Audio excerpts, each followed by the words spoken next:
Do you think that Robert Adderhold and J.D. Vance and others just made up that they want people back in the office? No, they're responding to agency heads. And No, I don't think so. They just made it up because they're pricks? Yeah, basically. Okay.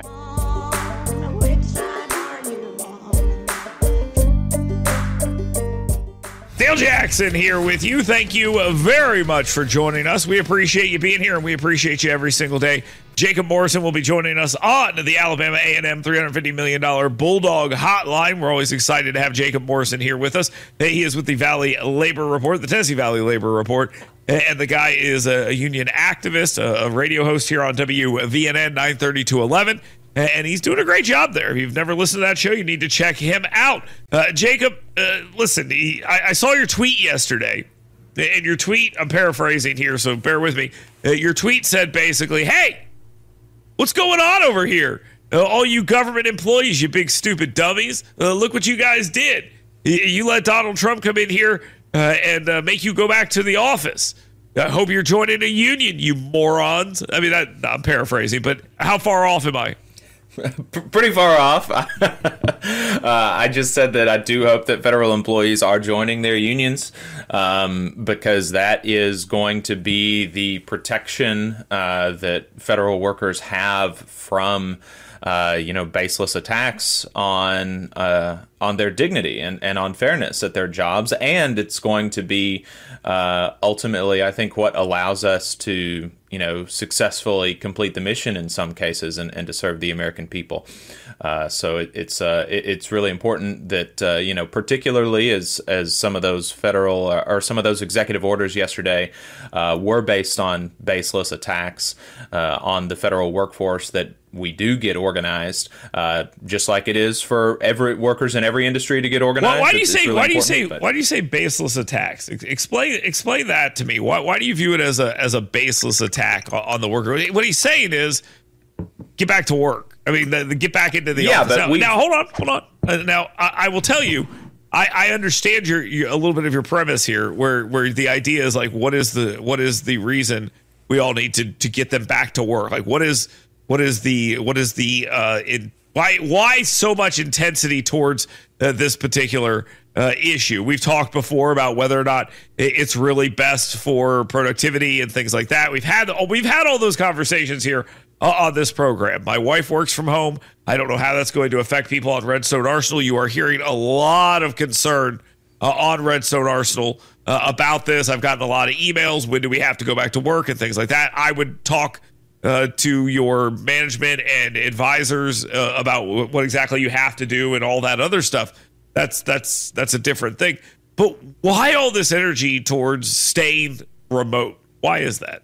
Well, you should also talk to your union steward if you're on Redstone Arsenal, and I can help you get in touch with them. Yeah, shill your union. That's fine, but answer the question. But, that wasn't the only thing that he did. Of course, we'll come back to the other stuff that he did. The other stuff that he did is really important. I mean, the federal hiring freeze is based on the idea that the federal government workforce has grown significantly. The number of federal workers has only grown by 6% over the last 50 years, while the population that the federal government serves has increased by 57%. Meanwhile, spending on the vast shadow workforce of federal contractors has ballooned to account for 11.4%. Why do you call it a shadow workforce? Why are you calling it that? Why are you saying that? Because a lot of what has happened, or some of what has happened with the decline in the percentage of federal workers, is that you are outsourcing these jobs to people that in some cases make less for the same amount of money that the federal workers get, while the people who own these companies make more, significantly so, than the managers that they would be replacing. And so there's a problem with the contract workforce. But so the idea that we need to freeze hiring is a baseless attack. Well, all right. So if they're freezing hiring and then hiring a bunch of contractors, I generally agree with you. I think you're probably correct on that. I think this is instead something along the lines of, okay, we need to figure out what's going on. And look, I tell you this, and I tell my wife this, over the holidays, I go to like Christmas parties with my wife and a bunch of government employees, and they all like, hey, Dale, what do you think about this? What do you think about this? I'm like, I don't know anything. I just look like I know everything. Hey, 5 seconds, just wanted to say that this is only possible because of our donors. If you want to see more of this, then consider donating yourself at tvlr.fm/donate. And they what they say to me is they're concerned about going back to work and things like this.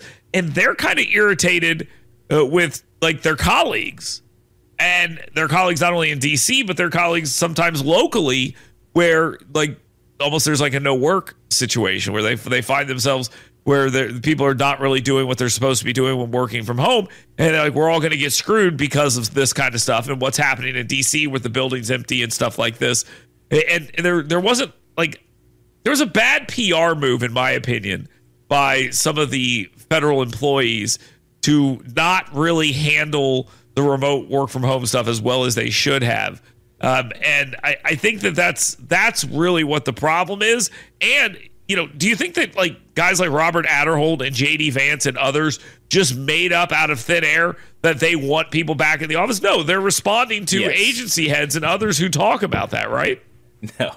No, I don't think so. I genuinely do think that it is. They just made it up because they're pricks. More, yeah, basically. Okay. I think that they think that they see an opportunity to try to drive a wedge between federal workers and workers in the private sector by trying to pretend that federal workers are getting some benefit that people in the private sector do not make, as we saw if we watched the last the last congressional hearing on telework. Actually, federal workers who do the similar kinds of work get less telework than their private sector counterparts. The majority of federal workers do not even qualify for telework at all. And so what you actually do when you're talking about this telework issue is you're going to make it more difficult for the federal government to attract and retain talent. And then for the people that do stay, you are going to see a reduction in their quality of life. Ultimately, what you're going to see is more or less a real wage cut, right? Because you're going to have to spend more time in the car that you could be working or you could be doing something else. You're going to have to spend time on gas. You're going to have to spend time in traffic. It's just not necessary, and it is only meant to further this narrative that, you know, federal workers, they've got it so good, they're so pampered, they have it better than you. You need to be mad at them. You need to be mad at them. Hold on. Federal workers do got it good. Federal workers are pampered. Federal workers do have it better than you. Okay, so let's just start right there. That's true. Okay, that's not true. I just told you that private sector workers... You're laying out a singular scenario where you're suggesting that the federal workers don't have as good of a work remote situation. But the other stuff, job stability, that's a huge thing right now. And they have tons of it. And that's sort of the trade-off, correct? Yes, that's the trade-off, but we're acting as if it's not a trade-off. Workers in the private sector, not only do they telework more if they do a similar job. If you're able to telework, workers in the private sector are more likely to telework, but they also make something like 24% more money. And so it is a trade-off. You have more job stability, you have more time off and things like that, but you make less money. That is a trade-off. And so the idea that we can just go and say, federal workers, they have it so good, you should be angry at them, it is not productive for the country, and it is just meant to it's just meant to divide people. And these actions taken on that basis are just meant to punish federal workers for because of false narratives that have been... well, I don't know if it's an attempt to punish them. I think there's a philosophical difference about where the effectiveness can be found, and is it more effective to have them in the office? And that argument is forever ongoing, and I don't think will ever end. So I think that's part of it. So, well, and it's worth pointing out, another thing that Martin O'Malley talked about at the telework hearing last week. I mean, these are telework congressional hearings are really they're really boring. But if you're one of these listeners out here that do genuinely think, federal employees, they have it so good, they telework so much more than everybody else, listen to one of them. Just listen to one of them, and you can listen to the most recent I just laid out a bunch of conversations I had with multiple government employees, and it all boils down to the same reason. Right, but it all boils down to the same reason that I want to work from home. I'm just gonna be completely honest with you. It's nice. It's a quality of life thing. Yes, but that's exactly right. But the question is it a job performance increaser? Yes or no? Is it a job performance increaser? Yes or no? All of the evidence that we have right now, is that it is more or less negligible. It is not on a. So it could go either way. Yes, basically. Okay, and it's going to depend in large part on management. But at the Social Security Administration, they increased productivity by a very significant amount in just the last year with Martin O'Malley as the head of the Social Security Administration. So here it is. And we're running out of time here, but I just want to get to this. Understand this. This is not going to mean that everyone that's working remotely has to head back to the office. That's number one. Well, let's make sure we understand that first and foremost, that's number one. Especially, and I'll say this really quickly, especially if you have a union with a collective bargaining agreement that lays out the terms of your condition. Well, yes, and, Joe Biden and his team signed some labor deals on the way out the door to stop Donald Trump and others from being able to do anything in this regard. Even if your collective bargaining agreement does not include a specific telework schedule, in the unionized federal workplaces, they will have to negotiate with the union over the implementation of any new policies, which is why, again, it's really important to be unionized. So there are a lot of questions. Okay, yeah. So just to be clear here.